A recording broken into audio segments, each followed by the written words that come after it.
Udah tahu hidup masih susah. Udah tahu ekonomi masih anjlok. Udah tahu isi dompetnya pas-pasan. Yang dipuja-puja kok malah orang yang punya kekayaan triliunan.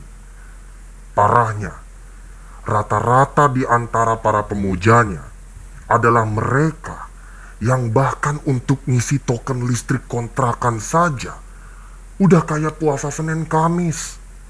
Ngisi Senin, Kamis habis.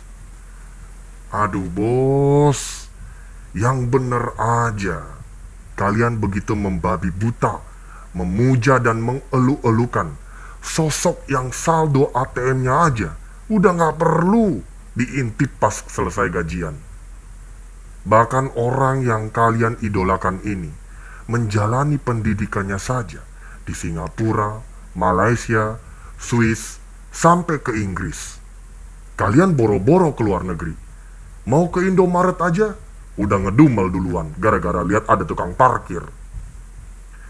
Lebih parahnya, ada di antara mereka yang sampai nangis-nangis saat didatangin presiden karena saking mengidolakannya. Ini mohon maaf nih ya, yang mestinya kalian tangisi adalah dosa kalian sendiri.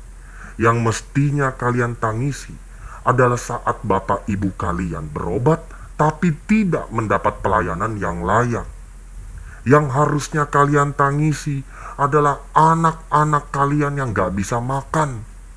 Yang mestinya ditangisin adalah nasib para guru honorer yang gaji per bulannya saja cuma 400.000 rupiah. Dan yang seharusnya kalian tangisi adalah para pengemis yang kelaparan di jalanan. Bahkan untuk mencari makan saja harus ngais-ngais dari tong sampah. Itu yang mestinya kalian tangisi, bukan malah menangisi orang-orang yang punya tanah berhektar-hektar untuk keuntungan pribadinya. Akal berpikir manusia zaman sekarang kayaknya udah mulai kena sindrom tangisin orang kaya.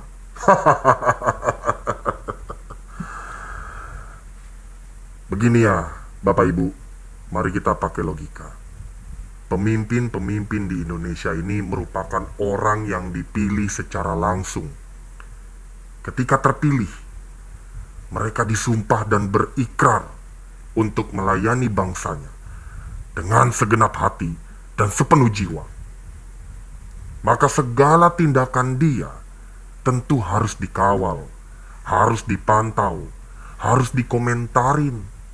Karena dia adalah presiden, orang nomor 1 di negeri ini yang mendapatkan kekuasaan untuk mengabdi pada rakyat, bukan pada oligarki, apalagi kroni-kroninya. Karena sosok yang Anda coblos sewaktu pemilu adalah sosok yang harus membawa kemajuan dan memberikan kesejahteraan bagi segenap rakyatnya. Yang secara kebetulan di Indonesia ini jumlah rakyat miskin kota, miskin ekstrim, kelas menengah ke bawah, hingga angka pengangguran di usia muda masih begitu banyak. Jumlahnya mencapai puluhan juta jiwa. Lantas apa yang harus dipuja-puja? Memangnya dia itu artis Hollywood? Memangnya dia itu penyanyi K-pop? Kan bukan.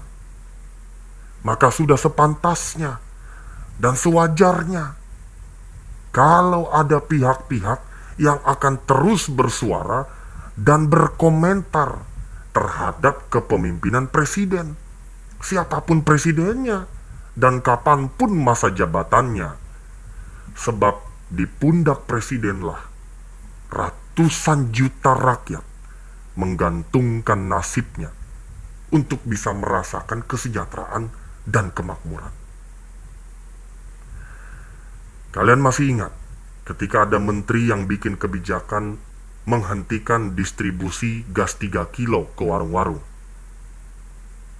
Kalian masih ingat ketika terbongkarnya kasus mega korupsi Pertamax oplosan di Pertamina yang mencapai ratusan triliun?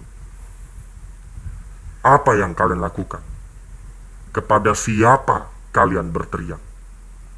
Ya pasti ke presiden lah. Masa ke bawah TikTok? Ada-ada aja kalian ini.